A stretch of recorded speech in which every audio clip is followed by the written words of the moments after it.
If you want to play Monopoly Go multiplayer, here's the only way to do it right now, and I'm gonna walk you through it step by step. So let's get started. First, open the Monopoly Go app and make sure you're logged into your account.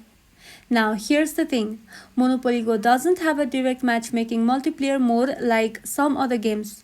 To play multiplayer, you need to invite friends to join your game. So tap on the invite friends or friends button usually found on the main screen or in the lobby area. You can invite friends via your friend list or by sharing your game room code with them. Once your friends join your game room, you can start playing together.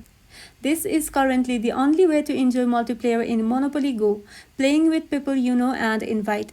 If you want to level up faster or get more coins while playing multiplayer, be sure to communicate with your friends. And that's all.